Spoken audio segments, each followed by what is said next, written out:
Why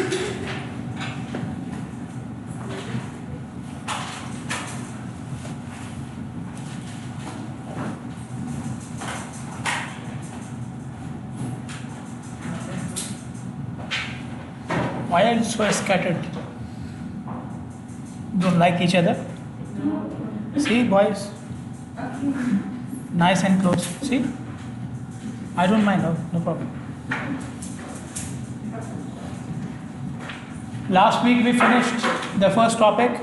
Okay, and by the way, after we finish this topic, you will have your first quiz. Okay, we will discuss the date. Once we finish it, we will discuss the date. Okay, but it's after this one. So the first topic was about what? Traffic stream. And what did we discuss in traffic stream or about traffic stream? What are these? Parameters. I thought they are bacteria. Characteristics. Okay. Anything more?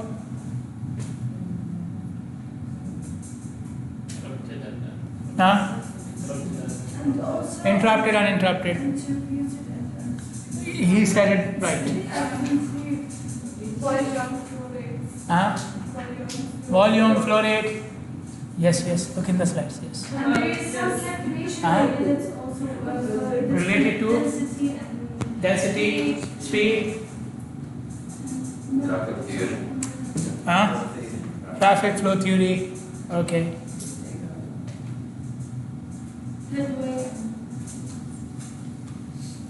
This is how the exam looks like. How your answers look like. Okay. Anyways. So now we are moving towards lecture 2, topic number 2, which is about traffic data collection. This topic will continue in some other slides as well. In the coming slides, it will continue. Now, in these slides, in this chapter, I will just give you an introduction about the topic. Okay, but it's a long topic. And it's from chapter 9 of the textbook. First of all, when we are collecting traffic data, what do we need to know? Or what are we trying to find out from this traffic data? First of all, the current state of the system. Okay, what is the state of the system right now? How many vehicles we have, how many roads we have, what length of roads we have, how many signals, how many bridges, okay, what are the speeds at which people are traveling, okay, average travel time, what are the peak hours, peak hour factor, okay, all these things which you just mentioned, this all comes under current state of the system. So what is happening on the system right now? Okay, we want to know this. Then current demand. Okay, how many people are going from one place to the other? How many vehicles are using this highway? How many vehicles are using that highway? And so on and so forth. Okay, and then what will be the demand in future? Okay, so these are three main things which we are trying to find out. Okay, how the system is right now, what type of system I have, meaning traffic system. Okay, what is the demand of this system right now, how many people are using it right now, and how many people will use it in the future. Okay, before you go on and start collecting traffic data, you have to sit down and decide what calculations I am going to perform on this data. Okay, what equations I need to use on this data, what results I am looking to calculate from this data.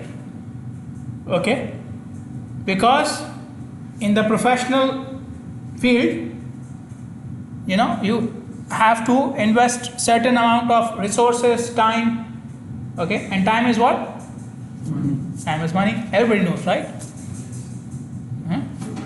Time is money. So it cannot happen that you go on, conduct a survey for 8 hours or 1 week, and then you come back and no, this was also required. Let me go back and do it again. No, you cannot do it. Like you can do it, yeah, but you will be fired. So you can do it after that, no problem. Okay, so before you go in the field, you have to decide what I am doing this for. Okay, and this is why in the first part of the term project, you don't know the calculations you are going to perform, right? Once you collect the traffic data, for the term project, you don't know what type of calculations you are going to perform. Okay, so I said this is what a trial run. So later on, when you know what you have to do, then you will collect more data. Okay, so this data, you use it, don't use it, no problem. This is a trial run. Okay, so you said what time is what? Money. Right now it's free. Okay, right now it's free. Okay, so you can keep on watching Netflix, no problem. But you need to know about it. Now, modern purview of data. What the modern traffic engineers and traffic scientists, when they talk about traffic data, what are they including in that? So I will ask the same question which I asked at the start of the first topic. When you say traffic, what comes into your mind? What's the first thing which comes into your mind? Traffic means vehicles. Okay, this was the old traditional perspective. Okay, we have to collect traffic data, meaning we will collect data about vehicles. Okay, and vehicles run on what? Roads. Okay, so traditionally people used to think traffic data means collecting traffic data about vehicles and roads.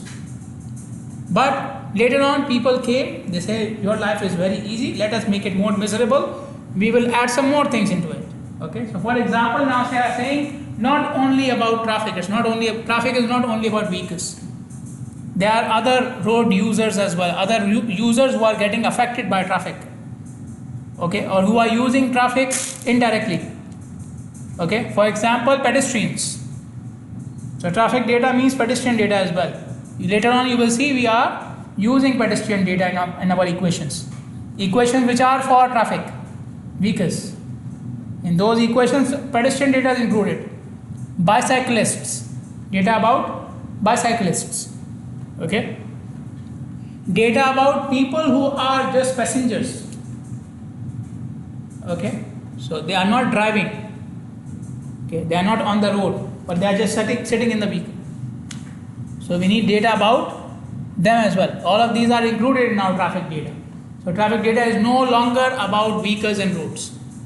Okay, it includes people who are indirectly affected by the vehicles, pedestrians, bicyclists, passengers, and so on. Okay, and then like I said, so vehicles operate on the roads, right? But there are certain places where the use is shared. For example, a bus stop. Okay, so who stands on the bus stop? The pedestrian. And they are waiting for what? The bus. So bus is a vehicle and the pedestrian is a pedestrian. So it's a shared space, right? There are certain countries where they have lanes which can be used by bicyclists as well as pedestrians. Okay.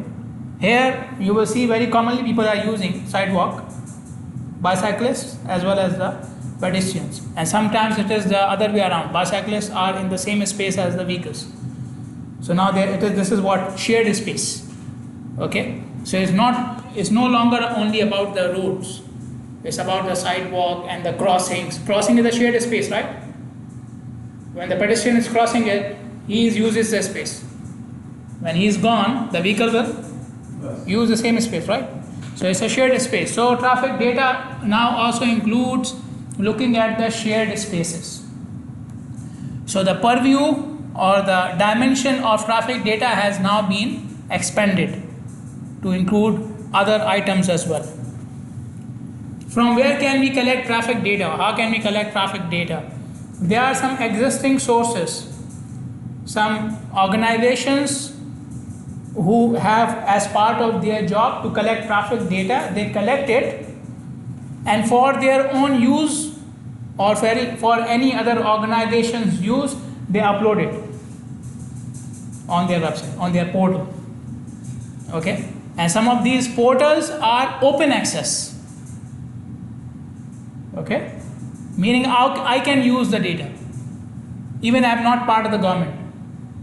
You can go to, you see these two links, you can click on this link, it will take you to a website from where you can download the data, you can copy the data, no problem. Okay, The data does not belong to you, right? You are not part of the government. Okay. This one, the first one is from US. We are not in US. You can still see the data, use the data, no problem. Okay. The second one is from King Fahd Causeway Authority. The King Fahd Causeway between Bahrain and Saudi. Okay. So they also upload the data. I'm not sure daily or monthly, but they upload it. Bahrain International Airport. They also upload their data. They publish it. Okay. Not daily, but they do. Okay. So there are organizations which make this data readily available. Anybody can go and see. Okay. Even if you see the website of the bus company in Bahrain, the red buses, they also have some sort of data. It's not detailed, the data is there. Okay. So we have these. Then there is certain data which is gathered by organizations for their own use. It's not open access, but it is there. These organizations have it. They can give it to you. Okay. Usually they can share. For example, these companies like taxi companies, trucking companies, bus companies, they give their vehicle to the driver, right? He will drive it. Okay. So when they give the vehicle to the driver, they put what? A tracker inside the vehicle. The driver cannot say, okay, I will go on a picnic now today. I'm not in a mood to work. Let me take the company truck to a picnic. He cannot do this. Okay. So they want to know where the vehicle goes, when it goes, and so on. The delivery companies, if they are using their own vehicle, I'm talking about the big delivery company, not the food delivery. Talabat is a very profitable business. They don't even have maybe a single car, but yeah. But I'm talking about the other companies like the courier companies and so on. They have their own vehicle. So inside the vehicle they have their tracking. So tracker is doing what? The tracker is doing what? It's recording your time. It's recording your location. Okay. It's even recording your speed as well. Okay. Where did you stop? For how much you stopped? So it can record your delay. Okay. All this is what? Traffic data, right? You can use this data. We actually have a paper in which research paper. You can search it on Google. Where we use the data from delivery trucks from the European countries. Okay, one of my old colleague was there. He is still there. So we use that data to predict the travel time for different highways, different types of highways. Okay, so these organizations have the data, and then you have the toll collection tags and chips. Our CPR has a chip inside it, right?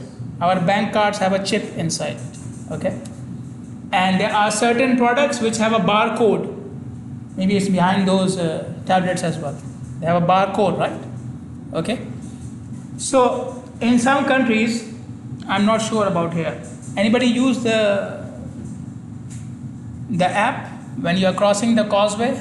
There's an app through which you can pay everything and just keep on passing. Yes. Yeah, there's an app, right? Yes. Okay. So if you pay through the app, how do you go then? The camera will take the number from your vehicle. When you pass, the bus will open automatically. Yeah, same thing. Okay. So in some countries, they don't have an app, they have a sensor, and they put a barcode or a chip with the vehicle. So when you are passing, the sensor will detect the barcode or the chip, the code. And that chip or barcode is connected to your bank account. So when you pass, the sensor will take your data and it will be deducted from your account. Or they will send you the bill. Okay, here we only have one toll, right? Like if you go to country like Pakistan, where are you from? Yes, from where in Pakistan? Everybody can see you are from Pakistan. Mansehra, okay. So if you are going from, where do you land? If you go by plane? Islamabad, right? So from Islamabad to Mansehra, if you are going, you will have many toll plazas, right? pay on all of them, right? You don't. Okay. So, but the point is, there are big countries where there are many toll plazas, many places where you have to pay the toll. Okay, so you come outside the city, you go on the main highway, there's a tax booth, you pass through there. You are entering another city, there's a toll booth there as well. When you are entering, there's a toll booth for you. Okay, so for example, you pass through 2 or 3 toll booths. At each one of them, they recorded your time and your location. That you pass from this toll booth at this time. You pass from this toll booth at this time. So now at the end of your trip, they know from which city you came and which city you went. They know your travel time. Okay? So again, data which is indirectly taken by the organization. If you go and it's there, it's in their record. This vehicle passed from here at this time. Okay? So this data can be used as well. Again, it's readily available. We just need access to that organization. Okay? Then we have, if you don't have data, if you don't have access to these sources, or the data you are looking for is not there, then you do what? You collect your own data. Okay? What are the methods by which I can collect my data? I can go to the field and I can use some portable device to count the number of cars. Okay? Now what do we mean by portable? Portable means what? It can be taken. Okay, so this laptop is portable, your tablets are portable, your cell phone is portable. Okay, unfortunately. So there are different types of portable devices. You can see some of them in this picture on this slide. The top one is called a hand counter. This one is called a board counter. This is basically a tablet which is showing an app for counting. So this is an app for counting, you can download and you can use. This one, I'm not sure if it is clear or not, but there's a tube here. Okay, they use these tubes very frequently in Bahrain. The Ministry of Works, when they start any construction work or when they finish any construction work, at those locations you will see these tubes. Okay, so whenever you see, they are black in color and very thin, just like these wires. It's like a black wire. Okay, so they put it across the road. So at the end of the wire, there is a counter. You go over the wire, it will count you. These are some of the commonly used ones. Okay, so in the first case, you are pushing the button, but it's only for one direction. In this case, again, you have to push the button. You can use it in multiple directions. You can see buttons are given in multiple directions. This one is an app. So instead of pushing the button, you're just touching the screen now. Okay. And this one you don't count. Just put it there. When your work is done, you come and you take the counter with you. The counter will give you the count. Got it? All of them are portable devices. You go to the field, count it, come back. Okay? Then, I think not accurate, the last one. Which one? But they still use it. It's very easy to use. It's very easy to use. Okay. Okay. If you don't want to use a portable device, you want to use more accurate device, or you want data for longer time, and you cannot use a counter for a long time, right? 10 hours you are pushing buttons. Cannot happen. Okay. You will forget what you are doing in the day. So you can use detectors. You can install detectors, permanent detectors. Just install them. They will keep on counting. Some of these detectors are called as side fire or radar. So you put them on the side of the road. Some of them are called as point detectors. So you put them under the road. Okay. So side fire and radar are the side detectors installed on the side of the road, and point detectors are installed under the road. Okay. Then now we have technology available to use video-based measurement as well. So you take a video. You take a video of the traffic flow, and later on from the video you count everything. I do this one. Yes. Okay. I was about to say this. Some of the students do this. Instead of counting it, they do this. Okay. But then I have a second point, which is a restriction of this. You have to do it from a vantage point. I cannot just stand on the side of the road with my camera like this. A bus will come, and behind the bus there are 10 cars who are moving. The bus is stopped in front of me. What I can see is the bus. So I will count one bus, and there are 10 cars who already passed. Okay, so this is a restriction. Slow the video. Slow the video. Then what will happen? The cars are behind the bus. You Cannot can see. see stars from the other vehicle. See, what I say? Take it from a vantage point. What is the vantage point? This angle. This angle. Okay, as close as possible. Okay, so for example, we had a company who they were selling these detectors and counters. Not these, but something like that, and they were camera based. So their office was like this. So they had a window. Window was directly on the road. Okay, so they had the camera put over the window. Okay, and whoever came for buying the detector, they said, see, our detector is so accurate. They didn't take any permission. It's their office, right? They put a camera and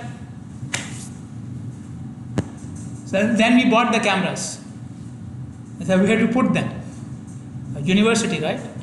Who will give us who will allow us to go over the road and put. So they told us, okay, ask anyone, go to any building beside the road and ask them to put the camera from their window. Who will allow it? You go to anybody's house and you tell them, okay, we will put a camera in your window. Okay. So, but you get the point, the angle. The important thing is angle. Okay, and then there are other devices which are recording the data. Unfortunately, there are privacy issues with these, getting the data of these devices because they are not for location. Okay, for example, you have the health apps, right, in your phone. Today you completed 10,000 steps. You burned like 10,000 calories today. You are thin and smart and so on. And you look at yourself. Right? So these apps are doing what? They are recording again your location and time.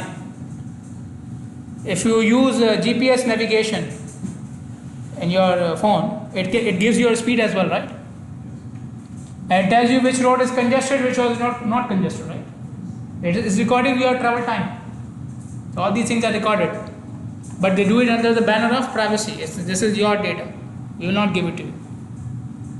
And this is what we believe, right? They will not give. They are angels. They don't do these things. They don't give our data. They sell it. Okay. Once you get the data, what can we do with the data? We can use the data to manage the infrastructure, traffic infrastructure. Which highways require maintenance? Which highways require more lanes? Which signals are creating a problem? Where should I change the roundabout to a signal? Okay. Which locations are having too many accidents? Which locations pedestrians having a problem in crossing the road? And so on and so forth. Okay. So this all comes from traffic data. Establishing time trends and predicting future. Okay. So we said what we always design for future, right? How do I know the value for future? How do I do the forecast? From the existing data. Okay. So you must know the trend, right? If I ask you what will be traffic after 10 years, then you must know the trend of last 10 years. Right? And how you will do it. Last 10 years the traffic increased by 20%. So next 10 years maybe it is expected to increase same. Okay. So again you need to collect traffic data from past to predict for future. Okay. Understanding travel behavior. Okay, the how and the why. So people are traveling from point A to B. How they are traveling? Are they walking? Are they using bus? Are they using car? Are they using all of them using the same highway? Maybe some people are using one highway, some other people are using the other highway. So how they are doing it and why they are doing it. Okay. So I have few people who are walking and few other people who are using the car. Why? Few people who are going by highway X, other people going from highway Y. Why? So understanding these things is also part of traffic data. Okay, calibrating basic relationships. We did some derivations in the last topic, right? We derived some equations. Equations for what? Capacity and speed, density. How did we do it? From where did we start? What was the first equation?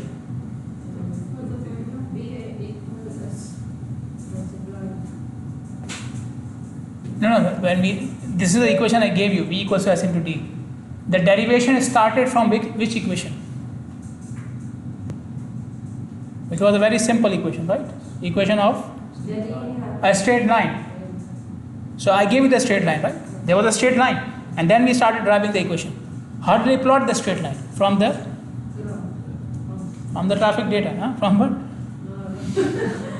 What did you say? Graph, yeah. The graph came from where? From traffic data. Okay.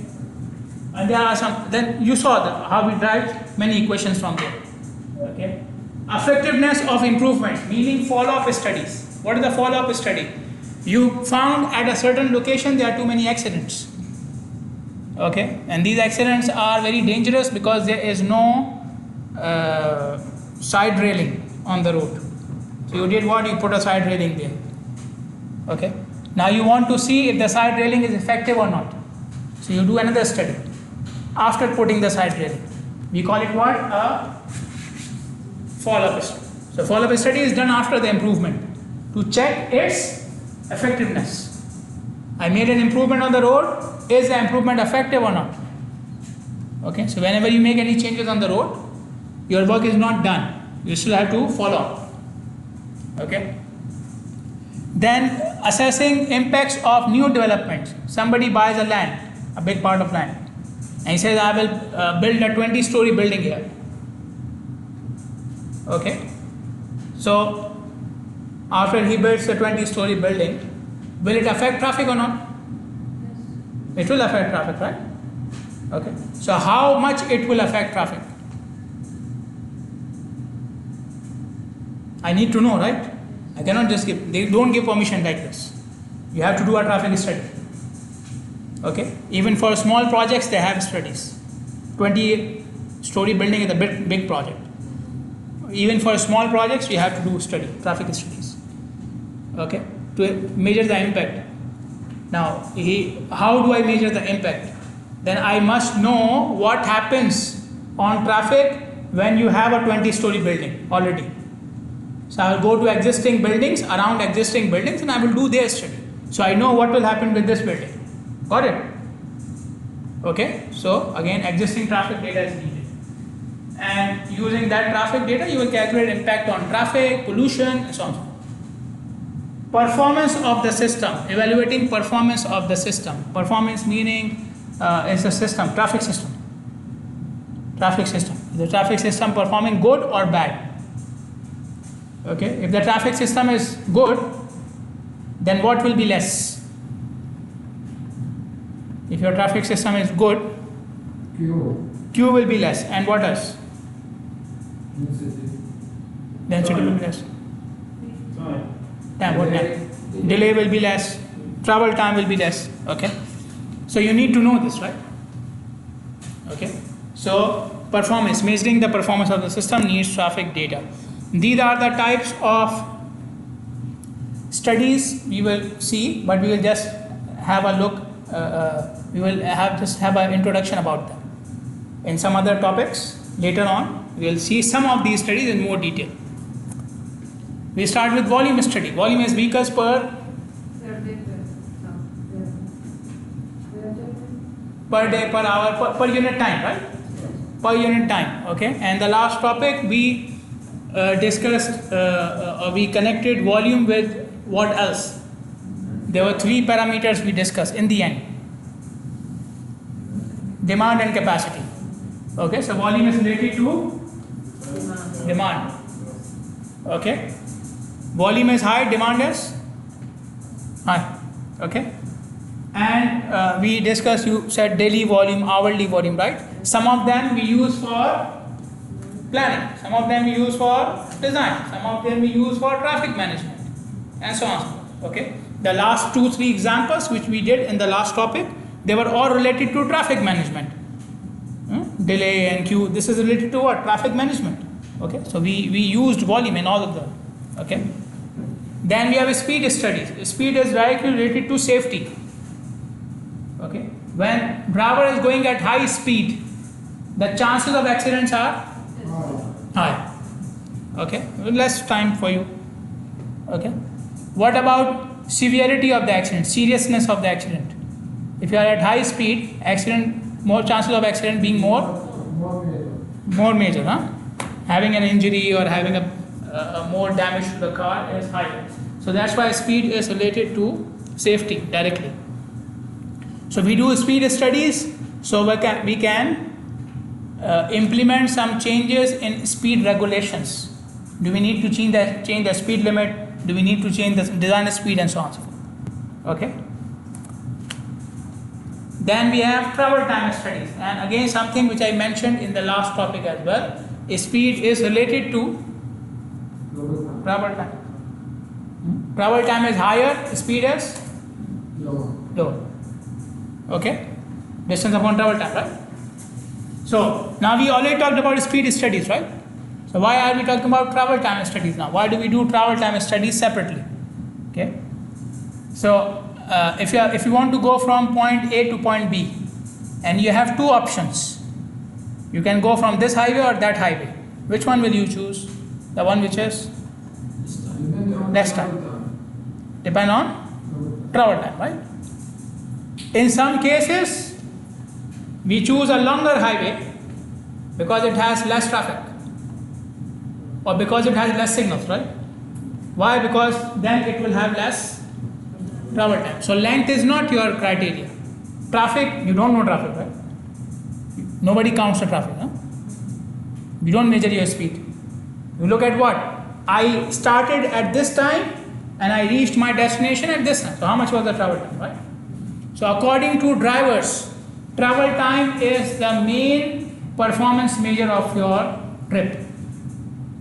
My travel time was very high, my trip was good, or the highway is good, and so on and so forth. Okay. Now why do we need to know this as traffic engineers? Because you are calculating demand for the highway, right? And demand for highway depends upon what? Travel time. Who is the demand? The driver, right? And the driver is choosing the highway on the basis of travel time. So there are equations, we call them demand forecasting models. Okay, so these models or these equations use travel time to calculate the demand. And why it is so? Because of the drivers. Okay, drivers decide on the basis of travel time. So I must know the travel time to see how many drivers will select it. Clear? Got it? Then we have delay studies. You know this guy? Anybody? No? Sure. Okay. What is delay? What is delay? How do we define delay? Huh? How do you define late? Not on time. Okay. What time? What time? Time you want to pass from the queue. Huh? Time you want to pass from the queue. That is delay. Time you took to pass the queue. This is what you mean? The vehicle will stop without Stopped. Okay. Anything else? More than? More than the normal time. There is no queue. There is no queue. Okay. More time for the actual. Huh? More time for the actual. Actual, normal. Okay. So they combined all these things, the car not moving more than the normal time, queue, and they said the time which is annoying. Okay, the time when if somebody can see inside you, you will look like this guy. Okay, so it's actually on the basis of expectation. Delay is on the basis of expectation. I travel from this place to this place every day. I take 20 minutes. Okay, so if I'm halfway and it's already 20 minutes, the rest of the time is delay. Okay, and delay is part of the travel time, right? Delay is my part of the travel time, and the delay can be because I stopped, because of traffic jam, because there was a queue, and so on and so forth. There are many reasons of delay, but delay is basically the time which you are not expecting. Got it? Sometimes there's a truck going in front of you and you're getting angry, right? Okay, you cannot do anything. Then we have density. Density is vehicles per length. Vehicles per length. And we said earlier that density cannot be found directly. You cannot observe. You can just count. Okay, so we have to use some techniques. Why density is important? Density tells you about what? Demand, yes. What else? Density tells you about volume. Then we have volume. If density is higher, then travel time will be higher because speed is lower. Okay, so density is a measure which affects travel time, which affects speed, which affects demand, and so on and so forth, or which is affected by demand and so on. So these are some points which I mentioned in the last lecture as well, the last topic. Okay, so we have seen some equations to calculate density in the last topic. Here they are showing us another method of calculating density, which is using a detector, a sensor. Okay, so you put a sensor under the road. What do we call that type of sensor? The sensor which is put under the road, what do we call them? Point detector. So you put a point detector under the road. The length of the detector equals to LD. Then we have the vehicle. Vehicle length is LV, average, normal, standard. It's not for every vehicle. We will take an average value, a standard value. Okay. Now, when the vehicle will go over the detector, it will take some time, right? Maybe 1 second, 2 seconds, depending upon the speed of the vehicle. Okay, slow vehicle will take more time, fast vehicle will take less time. That time or the portion of that time is called as occupancy.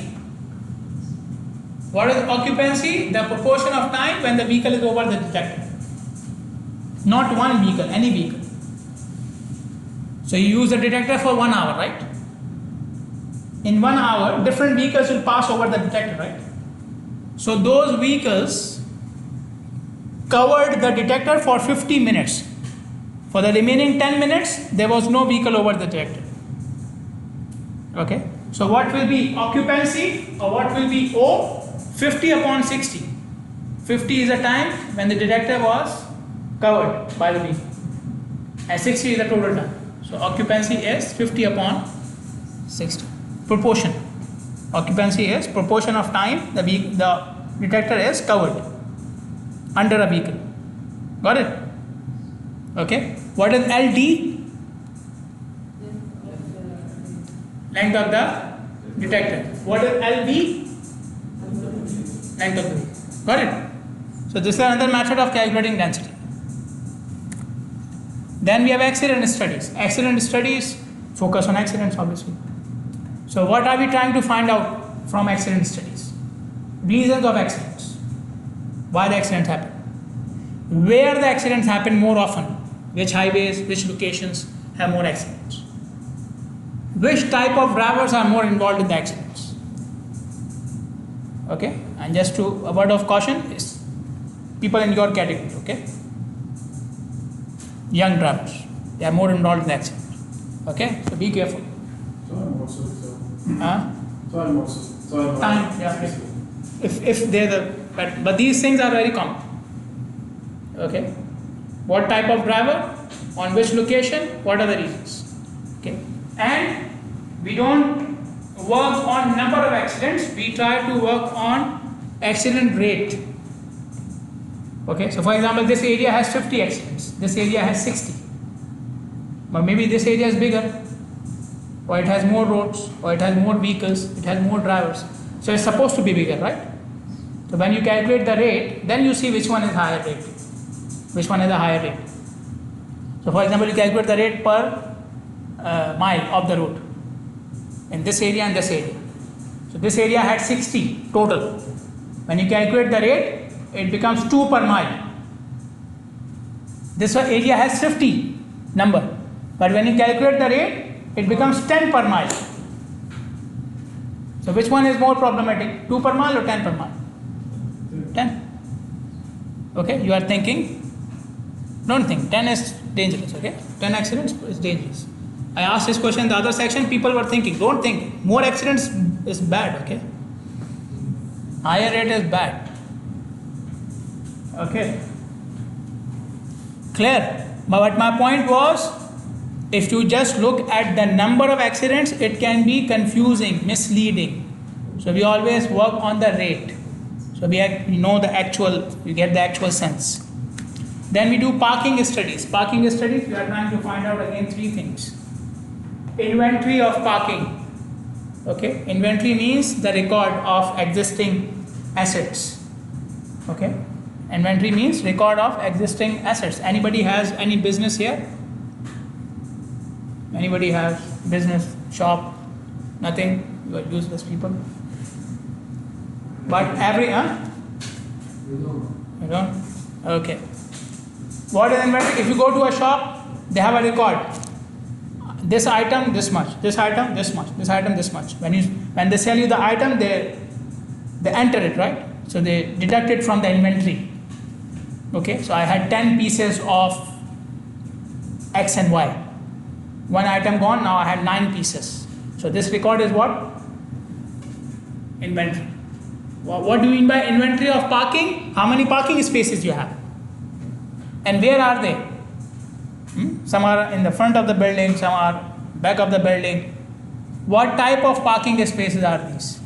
Maybe they are for disabled people, some of them are for disabled people, some of them are for buses. Okay. So all this record is called as inventory. Then we have data for accumulation of people in the parking area. Accumulation means what? How many people are in the parking area at a particular time, like right now.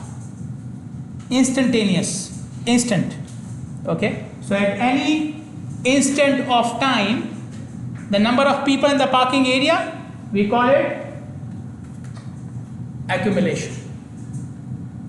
Okay. So right now, if you count the number of cars, this is accumulation. Okay. Now if you do it for a period of time, so you counted cars for like 8 hours. Okay. So we will call it now total parking demand. If you do it at one instant of time, we call it accumulation. If you keep on doing it for an entire period, we call it total parking demand. Okay? Clear? Accumulation is one time. Demand is total. Okay? For the whole day maybe. Now, in some cases, we are interested in knowing the choice of the people, their attitude towards parking. Okay? So I like to park at a specific spot or in a specific lane. Why? Or I park there for half an hour. Somebody else parks in the same area for 5 hours. Why? So how do you know these things? You have to do you have to ask them, right? You want to know their attitude, their preference, their priority. You have to ask them, why are you doing this? Huh? I like this parking spot. Why are you here? Something like this.